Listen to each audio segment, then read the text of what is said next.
Situ sedih bila orang putus asa. Islam pantang yang masukkan anti putus asa.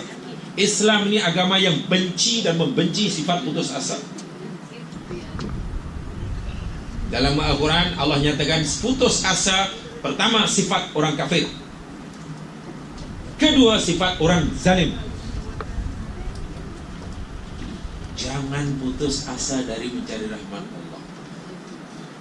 Habis ikhtiar dah sudah dah. Ya mungkin kata kita sudah, tapi kata Allah belum. Ada hamba Allah pamannya,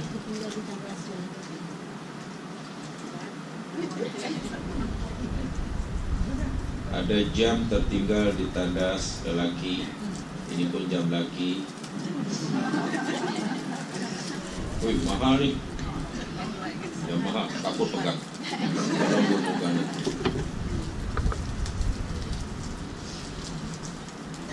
So, jadi jangan putus asa. Belajar, ingin pandai, ya janganlah sikit-sikit. Nampaknya memang bukan balian saya lah, bukan habuan saya lah. Jatuh, kemudian apa kan, ya kehe, tulang pula retak. Dokter kata, oh ini masih boleh sembuh nih cik, boleh sembuh, tapi kena rajin lah kan, kena rajin, buat exercise, buat fisioterapi lagi, beli inilah. InsyaAllah kalau ada satu hari dalam 1 jam, InsyaAllah nanti akan sembuh, boleh cepat boleh. Macam mana dokter? Ya belilah ini. Oh macam-macam dibeli. Tiba-tiba kat rumah ada, tiba-tiba di rumahnya satu bilik menjadi satu mini gym. Ada yang gayuh, ada yang tolak, ada yang tarik, ada yang angkat, ada yang letak, ada yang jalan-jalan. Ya namanya gym kan itu kan. Exercise kan hanya tolak, tarik, angkat, letak, torak, tarik, itu saja. Berdiri, duduk, berdiri. Dah buat 1 minggu, dah 2 minggu. Nampak macam tak berkesan. Lah. Kenapa pun? Nampak dah 1-2 dah hampir 1 bulan. Apalah kalau sembuh alhamdulillah, kalau tidak ya sabar je lah, tawakal. Betul ke macam tu? Betul, tapi itulah yang banyak dilakukan oleh orang Muslim yang yakin tawakal itu perintah Allah. Saya pernah cerita dahulu, ada satu sahabat kita, berbangsa China, tentu bukan Muslim, saya tanya bukan Islam. Tak henti siapa, umur pun sudah agak lanjut, kena stroke. Dulu lah, hari-hari diberi bimbing oleh kedua cucunya kanan kiri berjalan. Tiap hari tak pernah miss. Ada satu kawasan tu, di Subang tu kan ada yang naik sampai ke apa tempat apa tu namanya tu, Reda Subang. Ada jalan yang tak jalan lah, ditatih. Saya perhatikan hari-hari. Saya waktu itu hanya seminggu paling banyak 4 kali, 3 kali. Selalu jumpa. Lama-lama saya pun tak pergi situ, pasal dah jauh, dah ada tempat yang lain. Setelah dalam 3 tahun pergi lagi situ, subhanallah jumpa si anti Cina tidak boleh jalan sendiri. Saya tak kenal, macam mana? Ya, saya oh ini betul-betul faham ikhtiar dan tawakal. Ini mesti sudah baca Ankabut Bismillah. Sampai boleh jalan sendiri. Sebab doktor kata boleh, sayangnya nanti kena rajin, nanti kena berjalan, kena gerak. Walaupun ini teruskan, jangan putus asa, jangan terus. Betul-betul sehat.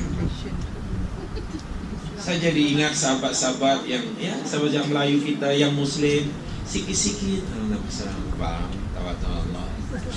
Dah takdir macam mana nak tolak takdir. Saya tak tahu di mana belajar akidahnya.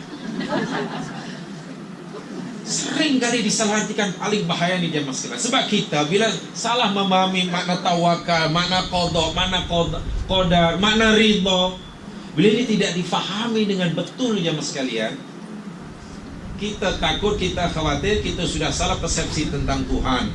Dan salah persepsi tentang Allah itu dosa. Ingat kita ada 2, dan saya fikir dalam kehidupan kita sehari-hari, kita ni lebih banyak punya peluang untuk bertawakal ikhtiari daripada ittirari. Daripada ittirari. Mungkin kita pernah kalau ya, atau mungkin boleh diuji lah, boleh dites lah ni. Kalau tak percaya coba try. Ya, ittirari.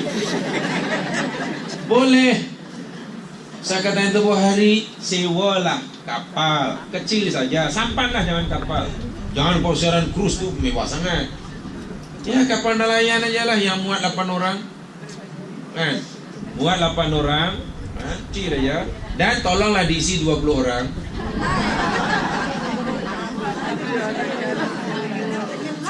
Pergilah ke Laut Cina Selatan. Tunggu musim tengkujuh. Jangan jauh-jauh, jangan tepi-tepi pantai. Tunggu angin ribut, nanti di gelubang, tenggelam timbul. Injin mati, dayung patah. Tapi belum tenggelam tuh. Nak ikhtiar macam mana? Nak renang tak boleh, betul? Nak terus bergerak, injin dah mati. Apa ikhtiar yang boleh dilakukan? Sedangkan kita ingin selamat. Tak boleh kan? Nak renang takut gelombang ni. Apa yang nak diharapkan? Ikhtiar apa? Kan macam dah tak ada kapitul ikhtiar. Ini gini kok. Tak boleh. Coba dihidupkan injinnya, tak boleh juga. Mungkin waktu itu itulah saat dan ketikanya kita bertawakal ikhtiari. Tapi jika injil masih hidup, dayung masih ini, semuanya masih kuat, ya bergerak. Jangan tak apalah, biarkan aja. Terserah Allah nak lambungkan kemana. Allahu Akbar walillahil hamd. Saya yakin setiap kita pasti akan tak percaya tanya kapten kita. Mesti ada pengalaman bakal terbang begitu. Kecuali kalau betul kapal terbang itu dah mati semua injinnya, patah sayapnya, lain cerita lah. Pasti akan. Iya, kena yakin. Kalau Maryam pun jamaah sekalian hanya disuruh gerakkan itu pun, karena itu aja kemampuan yang ada. Coba katalah Maryam tak nak. Ya Allah, tak payahlah, susah-susah aku ni, dah lah aku ni penat kan. Kalau nak bagi-bagi je lah. Kemudian Allah bagi juga. Tamar tu berjatuhan, berguguran. Masak ranu, bukan main besar-besar. Sedap pula. Kemudian Maryam kata, nah kan boleh. Boleh pun. Boleh pun. Tahu tak jamaah sekalian, ketika Allah suruh kita ikhtiar dan kita boleh berikhtiar, ada kemampuan berikhtiar, ada peluang berikhtiar, tapi kita tak nak, walaupun Allah bagi apa yang kita nak, pemberian Allah ini namanya istidraj, bukan lagi rahmat. Itu kemurkaan, bukan rahmat. Jadi hati-hati. Selagi pasti ada pintu ikhtiar, kena buat, kena dilakukan. 3 orang yang terperangkap dalam gua, kata Nabi SAW, ini umat dahulu. Apa agaknya ikhtiar yang boleh dilakukan untuk menyelamatkan dirinya ketika pintu gua tutup dengan batu besar? Tolak tak mampu, 3 orang tak mampu, menjerit orang tak dengar. Waktu itu apa tawakalnya? Tawakal bagi 3 orang tu apa? Tempat yang mana? Tawakal ittirari. Habis tolak tak boleh, menjerit tak dengar, macam mana?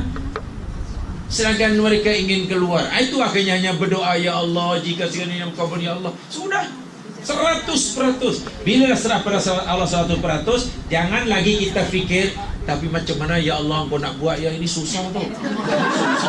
Lah, dah serah pada Allah. Dia kata, jangan kita fikir apa yang susah bagi kita, susah bagi Allah. Apa yang mustahil bagi kita, apa mustahil. Kalau kita masih terfikir begitu, tapi macam mana ya Allah yang bagi, macam mana yang kau nak buat? Ya belum tafwid sangat lah tu. Belum tafwid, maknanya belum berserah 100% kepada Allah Subhanahu wa taala. Tapi kalau sudah berserah, sudah. Tapi lagi sekali, mungkin jarang kita ada peluang. Tawakal itu ni sangat jarang. Saya tak kata tak pernah, tapi mungkin sangat jarang. Apa yang kita jalani sekarang ni, yakni mesti yang begini. Kena tawakal karena ada peluang. Ketika Nabi Musa berada di tepian pantai, depan lautan, belakang Fir'aun dan tenteranya, Musa pula membawa kaumnya. Nak patah balik ke belakang menghadapi Fir'aun, tidak mungkin. Nak terus berhenti di situ, tidak mungkin. Fir'aun makin dekat mengejarnya dengan senjata yang lengkap. Nak terjun ke laut, tak ada seorang pun yang ada pengalaman renang. Mati kan? Waktu itu Bani Israil panik, cemas. Apalagi ketika melihat Fir'aun dah makin dekat. Qala ashabu Musa, pengikut Nabi Musa kata, inna lamudrakun. Pasti kita akan ditangkap, pasti kita akan dibunuh, pasti akan sebab ialah nak patah balik tak mungkin, nak terus di situ tak mungkin, nak terjun ke laut tidak mungkin. Apa ikhtiar yang boleh dilakukan oleh Musa coba? Nak menyelamatkan dirinya dan kaumnya daripada dikejar di musuh dan daripada mati tenggelam. Tak ada kan? Ikhtiar tidak ada. Dan Nabi Musa tahu satu pintu yang tak pernah tertutup, rahmat Allah. Pintu ikhtiar di muka bumi sunatullah boleh jadi tertutup, tapi pintu untuk kepada Allah tidak mungkin tertutup, sentiasa dibuka. Nabi Musa kata kala, oh tidak sekali-kali. Inna ma'ya rabbi sayahdin. Sesungguhnya Tuhanku bersama aku, dan Tuhanku pasti akan menunjukkan bagaimana caranya. Seolah dah buntu dah. Lalu Allah ketika Nabi Musa dah serah ittirari, rupanya ada lagi pintu ikhtiar yang Allah bukan lagi satu. Musa, ketukkan tongkatmu. Nak ketukkan apa? Tongkat ke laut pun kena tunggu arahan Allah, sebab kalau Musa mandai-mandai malah patah tongkatnya. Belum ada arahan ketuk laut, ketuk. Ya, hanya basah muka dia dan tongkat patah. Bila Allah kata pukulkan, terbuka je masa lautan. Dan itu keajaiban. Itulah tawakal mempunyai kekuatan yang kesan yang sangat dahsyat. Hanya jangan cepat-cepat. Kita tawakal hanya jangan tergesa-gesa lah, jangan terburu-buru lah. Selagi masih ada, ya kena belajar daripada kisah Maryam tu lah. Kan masih ada tenaga. Memang macam tak berkesan lah. Apa kesan seorang perempuan pegang pokok ni? Bergerak pun tidak rasanya. Memang tidak. Tapi lagi sekali itu perintah Allah. Jangan. Apa kita fikir Nabi Ayub alaihissalam ni tidak berikhtiar merawat penyakitnya? Berusaha kemana-mana tapi tidak sembuh. Sampailah betul Nabi Ayub terduduk, lemah selemah-lemahnya fizikalnya. Karena dia ingin sembuh dan Allah tunjukkan, okeylah sekarang tiba masanya untuk Allah bagi sembuh. Disuruh berikhtiar. Apa ikhtiar Nabi Ayub yang boleh lakukan waktu itu? Ayub, urkut birijlik, hentak-hentakkan kakimu yo. Ya, dia hentak. Hanya boleh hentak-hentakkan, dah tak larut lah, nak berjalan dah sangat tenat lah, teruk lah. Hanya hentak. Dari segi logik jemaah sekalian, orang yang selama Nabi Ayub menghentakkan kakinya agak-agak memberi bekas atau berlubang ke tanah. Kita nak ketuk pun tak. Tapi karena itulah yang Allah suruh, Allah sendiri yang meneruskannya. Tiba-tiba bumi itu berlubang memancarkan air. Dan air itu Allah kata gunakan untuk mandi, muktasal dan syarab, untuk diminum. Jadi sebagai rawatan dari dalam dengan meminum, rawatan dari luar untuk mandi. Sembuh seketika Nabi Ayub. Tapi Nabi Ayub tidaklah menyesal. Ya Allah, semudah ini kan kau nak tolong, kenapa lama sangat sakit? Kenapa tak dulu-dulu? Kenapa tak bagi dulu-dulu? Kalau bagi tahu dulu-dulu, kalau setakat entak-entak tak keluar air. Ini dah tak tahu. Lagi sekali, Allah ini ada husnul tadbir, pentadbiran yang yakin sajalah bahawa pentadbiran Allah lebih baik daripada pentadbiran kita. Tahu ya? Faham ya maksudnya? Itu tawakal. Jadi untuk kita, saya ingatkan sekalian, tawakal ikhtiari lebih banyak. Walaupun mungkin sesekali mengalami, kita perlu tawakal dalam daripada itu dari katakan saja hasbunallah wa ni'mal wakil. Itu aja, hasbunallah wa ni'mal wakil. Itu ucapan Nabi Ibrahim, itu ucapan Nabi Muhammad SAW. dalam hadis sahih. Baik, untuk sementara itu saja ya tentang tawakal. Ada beberapa perkara yang belum saya sampaikan. Oke, insyaallah. Sebab kita tadi sudah kehilangan 20 menit. Kota Damansara ke sini 1 jam 40 menit. Tuh, oke tuh.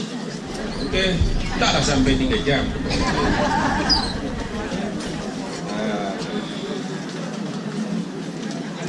Subhanakallahumma bihamdika asyhadu an la ilaha illa anta astaghfiruka wa atubu ilaik. Innal insana lafi khusr illa alladhina amanu. Assalamualaikum.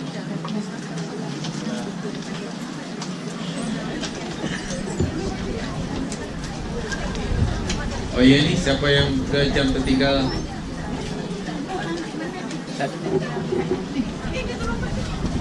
Tisok.